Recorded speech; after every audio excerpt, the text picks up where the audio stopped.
اوم څپرکی مه پرېږدئ چې د قهر واړه چینجیان مو له پښو وغورځوي. رابرټ مور د مایلیلو د ښار اوسیدونکي راته خپله له پیښو ډکه کیسه داسې وکړه. ما د ژوند تر ټولو لوی درس د 1915 په مارچ کې د هند او چین په پولو کې زده کړ. زه له هغو سمندري 313 کسانو څخه وم چې خبر راغی د دښمن بیړۍ مو پر لور را روانه ده. چې سهار شو تر اوبو لاندې شو او ځانونه مو برید ته تیار کړل. ما په لرلیدي یا دوربین کې ښه کتل چې د دښمن یوې جنګي بیړۍ راباندې 3 توغندي وویشتل، خو ښه وه هدف په نښه ونه لګېد. هغه بې له دې چې وپوهېږي زموږ تر برید لاندې راغلې وي خپلې موخې ته روانه وه. موږ پرېکړه وکړه چې وروستۍ بیړۍ چې هماغه مین اچونکې وه تر برید لاندې راولو، خو مین اچونکې بیړۍ ناڅاپه خپله لیکه بدله کړه او راسن زموږ لور ته راغله. یوې جاپانۍ الوتکې زموږ ځای الوتکې ته ښودلی و. د ښکاره کېدلو له ویرې په اوبو کې ډېر ژور لاړو. د دې لپاره چې له موږ نه ډېر کوچنی غږ او نښه نه وي څرګنده شوي، نو د بیړۍ ټول ماشینونه پکې او پخوونکي دستګاوې مو بندې کړې. 3 دقیقې وروسته برید پیل شو. 6 لوی ماینونه راته نږدې وچاودېدل او موږ یې د سمندر تل ته ورسولو. ویره پر ټولو راخوره وه. زه دومره ویرېدلی وم چې په ګرانه مې ساه ایستله او له ځانه مې سره مې ویل چې همدا مرګ دی، سره له دې چې یخونکي دستګاوې له کاره لوېدلې وې.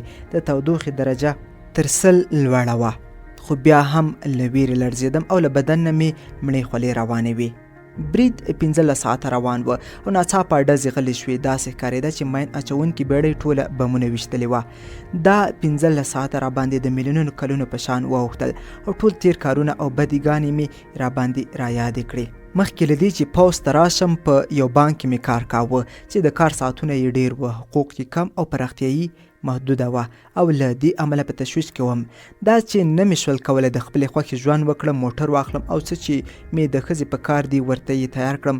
تر هر څه باید دا چې د رئیس له بد چلنده پوځې ته راغلی و. دا ټولې پیښې مې یوه په فکر کې راغلې او رایاد شو چې د شپې به څنګه ستړی ستومانه کور ته راتلم او د وړو او جزئي شیانو پر سر به مې د میرمنې سره دعوې او جنجالونه کول. چې کله به هندارې ته ودرېدم نو د هغه کوچني ټپ د نښې په لیدو به ځورېدم چې د یو ټکر نه پاتې و. نه پوهېږم پخوا دا سوداګانې ماته څومره لوی او با اهمیته وي، خو په هغو شېبو کې چې د سمندر په تل کې وم او د مرګ سره لاس او ګریوان وم ډېر لږ اهمیت او اثر هم یې راباندې نه درلود. هلته مې له ځان سره ژمنه وکړه چې که یو ځل مې په لمر او ستورو سترګې ولګېدې بیا به هېڅکله تشویش ونه کړم، هېڅکله.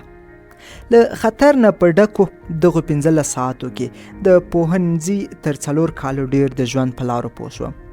بشر زیاتره د لویو بلاګانو او پیښو په وړاندې له زړورتوب او زغم نه کار اخلي، خو له وړو او کوچنیو شیانو څخه ویریږي. سامویل یې د سر هاروان وان د سر پرې کولو په باب خپل یادښتونو کې لیکلي. کله چې هاروي وان د مرګ تختې ته راووست، له مرګ نه یې هیڅ فریاد او ګیله ونه کړه، یوازې یې د جلاد نه وغوښتل چې پام وکړي تبر د ده په غاړه په دردناک ځای ونه لګېږي. جنرال بیرت هم د جنوبي قطب په سړو او کنګلونو کې هم دغه فکر کاوه.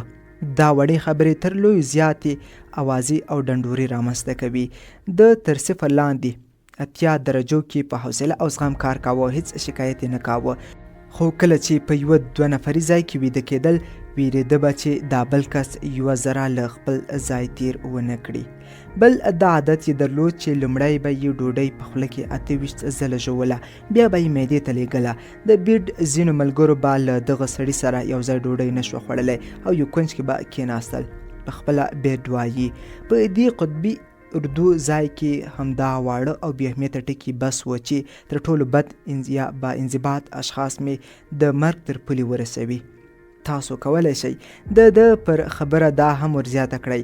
دا واړه شیان په کورني ژوند کې هم د لیونتوب سبب کیږي او نیمایي د زړه ناروغۍ منځته راوړي.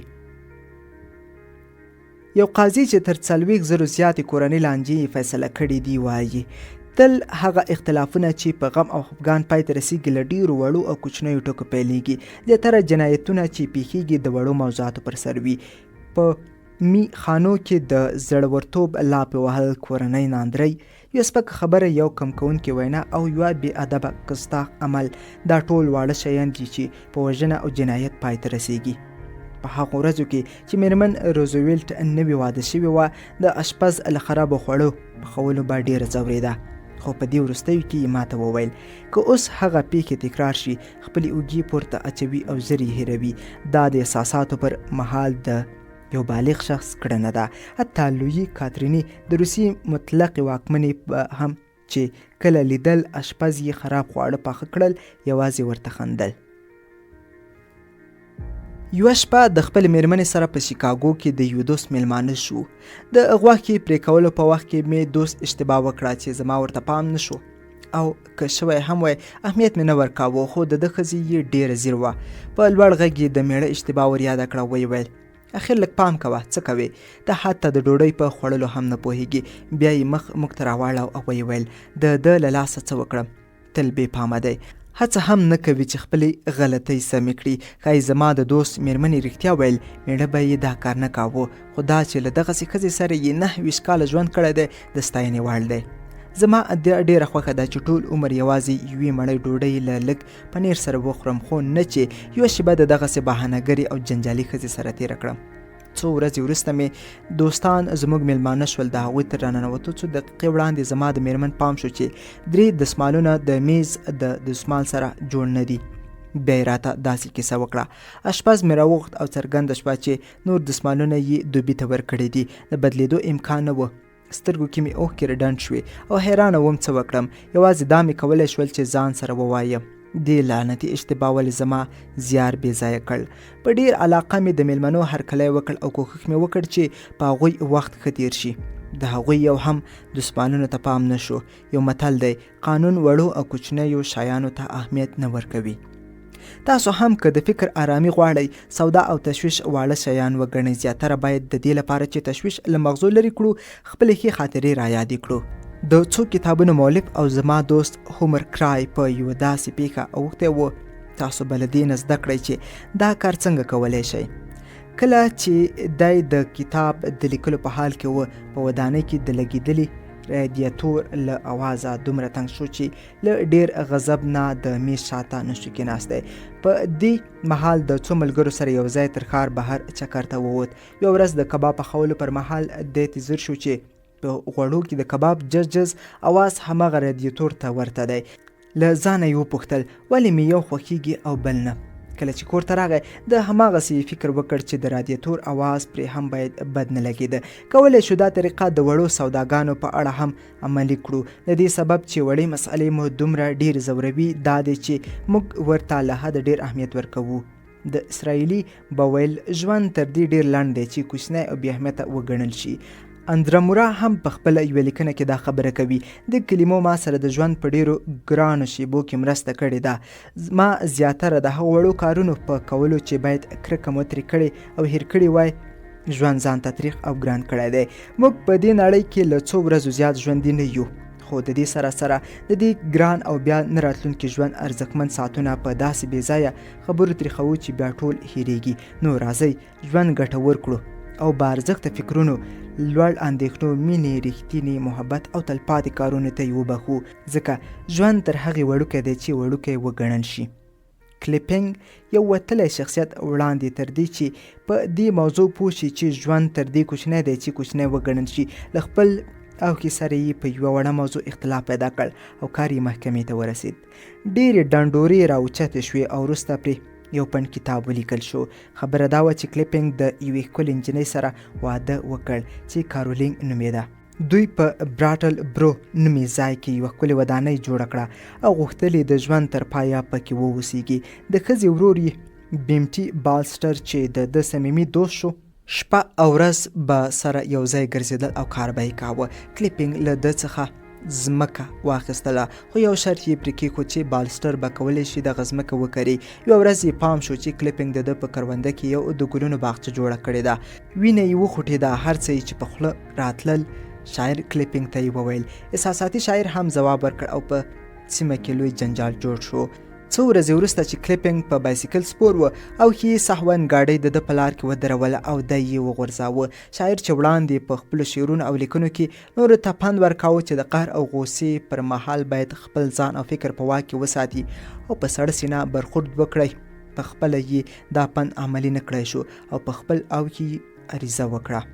ډیره له شور ماشوره ډکه محکمه وه.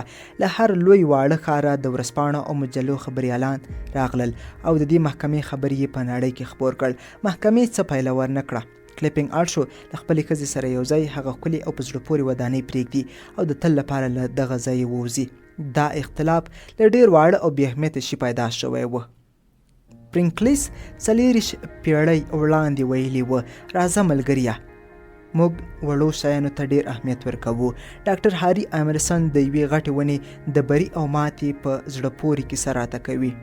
په کلوراډو کې د یوې غونډۍ په لمن کې د یوې سرې ونې ویرونکې تنه ولاړه ده چې پوهانو یې عمر 400 کاله اټکل کړی دی او پر دوی باور دی چې دا ونه هغه وخت کله چې د کریسټف کلمب لومړی ځل په سان سالوادور کې پلی شو ایښودل شوې ده. په دې موده کې دا ونه 14 ځلې له تندرونو سره مخ شوې وه، خو د ټول په وړاندې یې مقاومت کړی دی تر څو چې حشرو او چنجیانو یې داخل ته لاره وکړه. ورو ورو یې د هغه د مغزو ذره ذره وخوړل او داخلي قوت او استقامت یې له منځه یوړ. په همدې شان یې هغې ونې پیړۍ له طوفانونو، تندرونو او سختو سره کلکه ډغره وهلې وه او په پای کې د وړو چنجیانو په مقابل کې چې څو دانې په ګوتو کې میده کېدلی شي له پښو وغورځېده. دا نه منئ چې موږ هم د هغه تنه وږي ونې په شان یو چې د ژوند د ګرانو پیښو او سختو ستونزو سره مقاومت کوو، خو خپل زړه او مغزه د تشویش چنجیانو ته پرېږدو. د دې لپاره چې وکړی شئ پرې ورمخکې شئ، مخکې له دې چې سودا او تشویش مو د ژوند ورځنی عادت چې او ژوند مو ورسره وپاشئ، هغه له ځانه لرې کړئ. دا لارښود عملي کړئ. هېڅکله مه پرېږدئ چې ژوند مو په وړو شیانو چې کېدی شي هېرې کړئ او خوار یې وګڼئ سره واوړي. په یاد ولرئ چې ژوند تر دې لنډ دی چې کوچنی او خوار وګڼل شي.